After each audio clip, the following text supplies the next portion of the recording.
आइए हम सुने विज्ञान की अनकही कहानियाँ।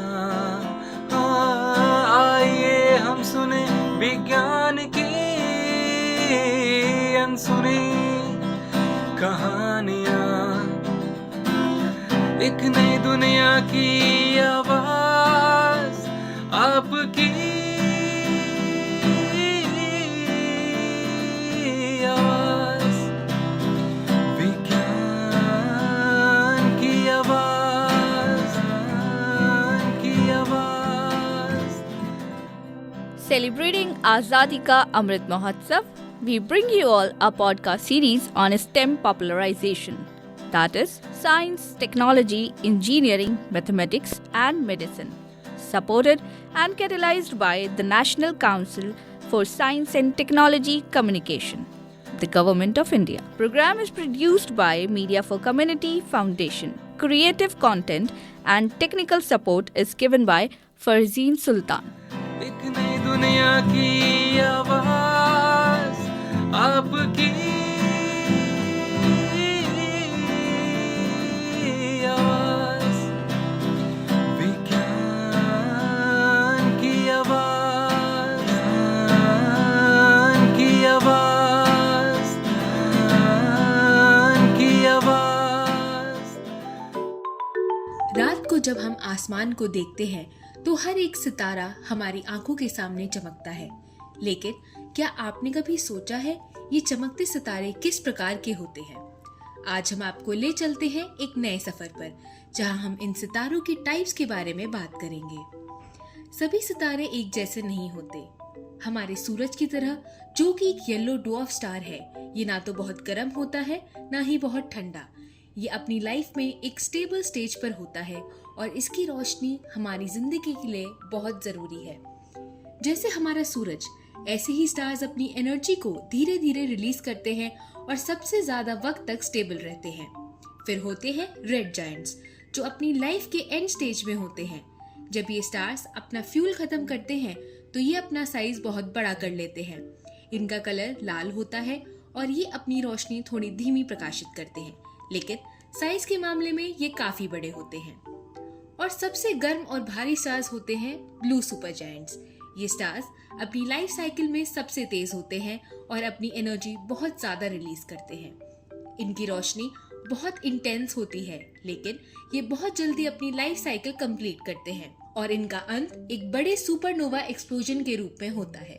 तो हर स्टार का अपना यूनिक रोल होता है और उनके टाइप्स भी अलग होते हैं। आज इसी कड़ी में हम जानेंगे इसी फिनोमेना को थोड़ा और विस्तार से।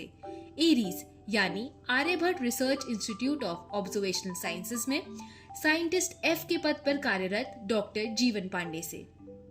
सबसे पहले जानेंगे एरीज यानी Aryabhatta research institute of observational sciences में साइंटिस्ट एफ के पद पर कार्यरत डॉक्टर जीवन पांडे के बारे में। मेरा नाम जीवन पांडे है। मैं एरीज नैनीताल में एक साइंटिस्ट के पद पर काम कर रहा हूँ, more specifically scientist F, and currently heading the astronomy and astrophysics division here. अब जानेंगे कि उनका एरिया ऑफ रिसर्च क्या है। मेरा primary research area is on the solar type of the stars, I mean the sun type of the stars which are similar to the sun, so to sun but have a different age and different rotational period. So that will help us to understand the sun, its a future, its a past, because there are many activities on the sun happening on the sun. So उस activities को अगर मैं पता करना हो तो, क्योंकि हमारे पास सन का डेटा सिंपल 400 साल का है। सो नाउ पर मोर प्रिसाइज डेटा की बात करें तो हमारे पास सिर्फ 100 साल का डेटा है, तो 100 साल के डेटा से बिलियन ईयर्स को हम प्रेडिक्ट नहीं कर सकते। तो उसके लिए मुझे क्या चाहिए? एक सैंपल चाहिए, सन का तरह सैंपल चाहिए। तो हमारा यूनिवर्स एक बहुत अच्छी लेबोरेटरी है उसके लिए। एक एरिया ये है कि सन को पास्ट में भी स्टडी करो, क्योंकि हमारे पास स्टार्स हैं जो एकदम यंग है, सन से यंग है, और जो स्टार्स हैं जो सन से ओल्ड भी है। तो हम एक तरीके से हम एक सन का इवोल्यूशनरी पाथ हम देख सकते हैं कि पास्ट में क्या था और फ्यूचर में क्या था, उसमें हम अपना नॉलेज एक ऐड कर सकते हैं। मैं तारों के बारे में चलिए बताता हूँ। तो तारे जैसे एक लाइफ साइकिल होता है हर एक लिविंग बीइंग का, वैसे तारों का भी एक लाइफ साइकिल है। तारे पैदा भी होते हैं और मरते भी हैं। तो मैं अगर मैं अपने अध्ययन के बारे में बताऊँ तो मैं इसी से स्टार्ट करता हूँ। तो तारे पैदा होने से लेके मरने तक मैं पढ़ता हूँ। तो पैदा कहाँ से होता है सबसे बड़ी बात, तो अगर आप दर्शकों को ये भी बोलूंगा कि अगर आप डार्क स्काई है, एकदम अंधेरा है, यानी अमावस की रात को आप जाइए बाहर और आसमान को देखिए। अगर आप आसमान में देखेंगे तो आपको विभिन्न तरीके के तारे दिखाई, आप उनको रंग ही पहचान लीजिए। आपको नीला मिलेगा यानी ब्लू स्टार, आपको रेड मिलेगा, आपको येलो मिलेगा।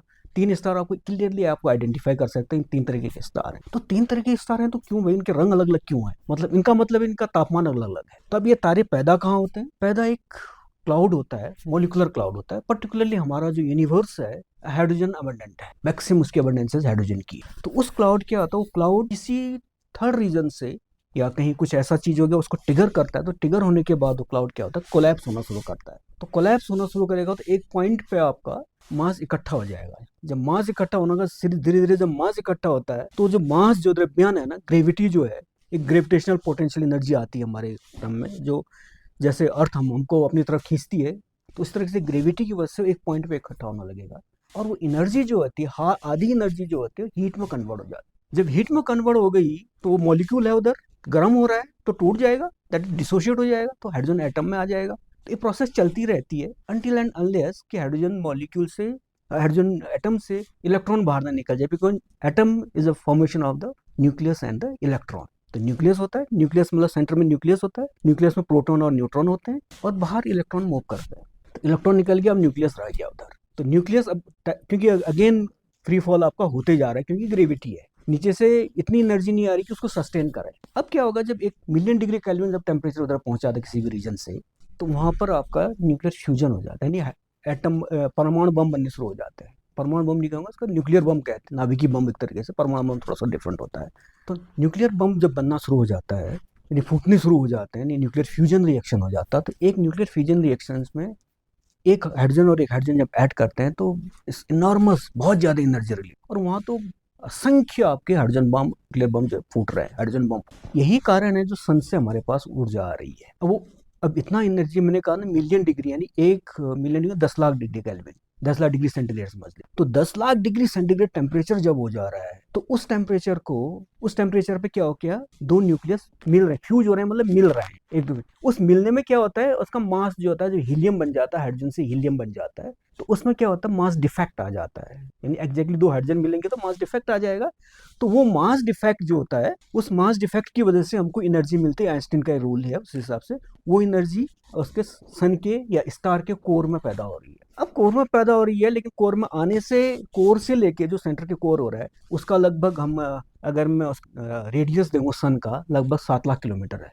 उस 7 लाख किलोमीटर में से वहाँ से एनर्जी आ रही है, यानी फोटोन आ रहे हैं, उसको सेंटर में आने पे मिलियंस ऑफ द ईयर्स फिर लग जाते हैं, इतना तो टाइम लगता है। तो जो भी हमको एनर्जी मिल रही है, जिससे हम धूप सेकने बहुत अच्छी लगती है, वो बेसिकली है सन के कोर में न्यूक्लियर फ्यूजन हो रहा है, एनर्जी वहाँ जा रही है, इसी तरह से धीरे धीरे वो आपके पास, हमारे पास आ रही है। और हम जो है सूर्य के चारों ओर घूम रहे हैं। सन और पृथ्वी की जो दूरी है लगभग 1 एस्ट्रोनॉमिकल यूनिट होती है। देन उसके बाद अगर हम और तारों की बात करें, जो नियरेस्ट तारा है तो इज अप्रॉक्सीमेटली 10 पार्सेक के डिस्टेंस पे है। 10 पार्सेक मतलब 3.26 लाइट ईयर। तो लाइट ईयर को हम जब डिफाइन करते हैं, the distance travelled by light in a 1 year. तो डिस्टेंस, लाइट का स्पीड होता है 3 गुणा 10 के घात 8 मीटर पर सेकेंड, या 3 गुणा 10 के घात 5 किलोमीटर पर सेकेंड में लाइट ट्रेवल करती है। अब एक साल में, टाइम है एक साल का, 365 गुणा, क्योंकि सेकेंड है, ईयर को सेकेंड में कन्वर्ट करना, 365 गुणा 86,400, आप उससे मल्टीप्लाई करेंगे, it comes around 1.5 into 10 to the power 15 centimetre something light. तो किलोमीटर में आप इस तरीके से हम कन्वर्ट कर लेंगे।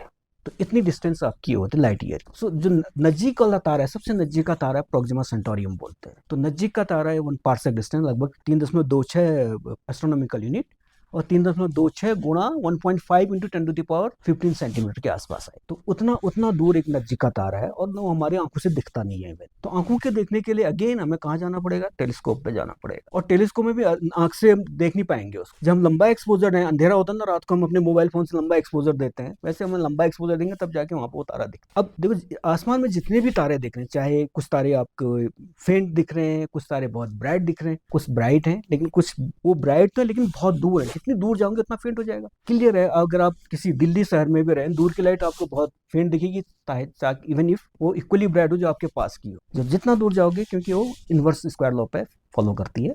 जितना दूर जाओगे आपको लाइट उतनी फेंट दिखेगी। तो उतना फेंट लिमिट पर जाने के लिए तो हमने कहा कि आँख का साइज बढ़ाना पड़ेगा। आँख का साइज में हमारे आँख भी टेलीस्कोप की तरह काम करती है। आसमान में हम देखते हैं सबसे ब्राइट तारा और सबसे जो फेंट तारा वो 100 गुना फेंटर होता है। तो इस तरीके से हम तारे को आइडेंटिफाई करते हैं। तो अगर हम टेलीस्कोप साइज बढ़ाते जाएंगे तो हम उसको फेंटर और फेंटर लिमिट तक हम चले जाते हैं। क्योंकि प्लैनेट तो बहुत छोटे होते हैं, हम तो बहुत एक क्षुद्र जीव है यहाँ पर। प्राणी तो क्षुद्र में और माइक्रोन साइज भी नहीं है इधर। अगर हम सन से मैं तुलना करता हूँ तो जो तारों का जो रेंज होता है तो वो सन का, जैसे मैंने रेडियस बोला है, 7 लाख किलोमीटर होता है। एक स्फेरिकल बॉडी है, जैसे फुटबॉल ले लीजिए, वो फुटबॉल का साइज है 7 लाख किलोमीटर उसका रेडियस है। यानी एंड टू एंड कितना हो जाएगा, 14 लाख किलोमीटर हो जाएगा ना।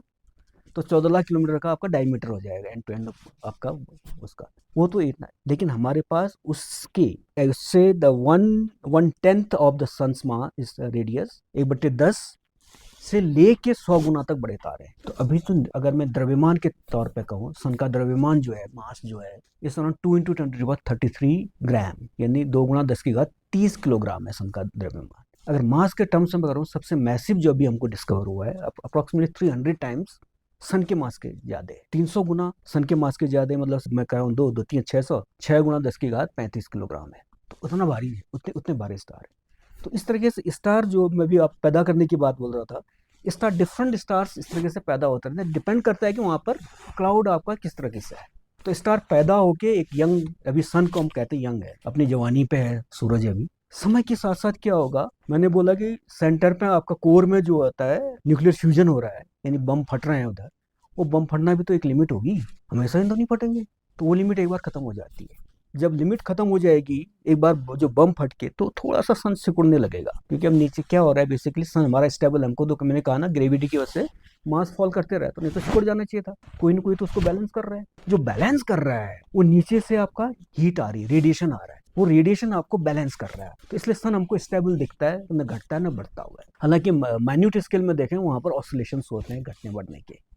ठीक है, आपने बताया कि एक तारा पैदा होता है, अपनी जिंदगी जीता है और फिर वो मर जाता है। हाँ।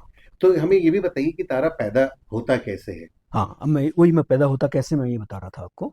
तारा पैदा होने के लिए अगर अगेन फिर मैं ये कहूँगा कि आप आसमान को जरूर देखिएगा, बहुत इंटरेस्टिंग है। आसमान में जाएंगे, हमको एक गैलेक्सी की अपनी एक बेल्ट दिखती है, उसमें आपको क्लाउड जैसा दिखेगा एकदम। वो क्लाउड हमारा पृथ्वी का क्लाउड नहीं है, वो क्लाउड आपको एक दिखेगा। आपको यूजुअली समर में भी दिखता है और विंटर में भी दिखता है। 2 आर्म्स दिखते हैं गैलेक्सी, क्योंकि हमारी गैलेक्सी जो है स्पायरल शेप की है। एक में तो हम रहते हैं, बाकी 2 शेप हमको दिखती है।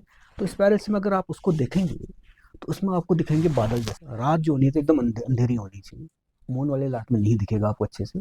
और ऐसी जगह, दिल्ली जैसी जगह से नहीं देख सकते हैं आप, आपको अंधेरी वाली जगह पे जाना पड़ेगा जहाँ पर एकदम अंधेरा है, कुछ नहीं है लाइट। अगर आप उसमें देखेंगे तो आपको क्लाउड दिखेगा। तो वो क्लाउड क्यों है उधर, उसमें क्या हो रहा है, उसमें क्लाउड और तारे दोनों दिखते हैं। तो मैंने बोला ना, क्लाउड जब आपका किसी रीजन से जैसे स्टार मरता है, तो स्टार मरता है तो विस्फोट होता है उसमें, वो विस्फोट की वजह से क्लाउड क्या होता है, टिगर हो जाता है, एकदम हिल जाता है। तो हिलने की वजह से क्या होता है, फिर वो एक पॉइंट पे, अभी तक तो स्थिर था, अब हिलना थोड़ा सा किसी ने डिस्टर्ब किया उसको, तो डिस्टर्ब करने की वजह से एक, अगर उसका सम मिनिमम मास होता है, वो मिनिमम मास वो अगर अटेन कर रहा है वो क्लाउड, तो फिर एक पॉइंट पे वो मास इकट्ठा होने लगता है। ये फॉर्मेशन यहाँ से स्टार्ट होता है, पैदा होना यहाँ से। अब ये तो पैदा होना, मैंने बीच की स्टोरी आपको पिछली बार अभी बताई है, तो ये तो पैदा होना हो गया। अब मरने की बात आते हैं, मैं सन पे ही आता हूँ, क्योंकि सन सबसे नजदीक तारा है हमारा, सबसे इंटरेस्टिंग तारा है, क्योंकि इसका अध्ययन हम और अच्छे से कर सकते हैं रादर देन अदर स्टार्स। तो सन में अब क्या होगा, अब बात एक स्थिति ऐसी आएगी, मैंने कहा ना कि हाइड्रोजन वहां पर कोर में है, हाइड्रोजन हीलियम में कन्वर्ट हो रहा है, होते जा रहा है। तो कभी कभी फिर क्या होगा कि उसको पास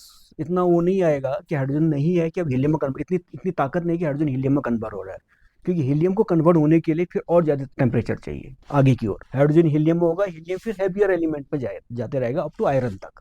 अभी क्या हो रहा है कि हीलियम अभी तो बन ही रहा है तो उस केस में अभी अब क्या हो रहा है कि हम एक स्थिति ऐसी आएगी जब हाइड्रोजन का सर्टेन फ्रैक्शन हीलियम में कन्वर्ट हो जाएगा। अब हीलियम के पास इतना टेम्परेचर नहीं है कि वो इकट्ठा हो जाए, फ्यूज हो जाए, यानी मिल जाए, संलयन हो जाए उसका।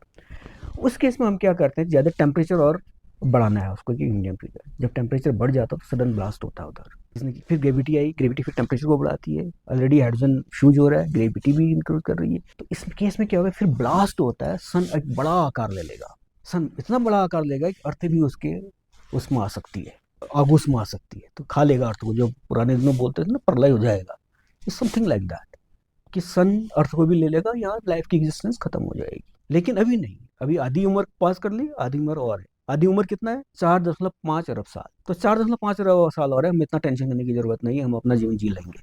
हमारे तो मैक्सिमम 100 साल लगा लीजिए। आज की इस कड़ी में बस इतना ही। मिलते हैं अगली कड़ी के साथ। तब तक के लिए हमें दीजिए अनुमति। नमस्कार।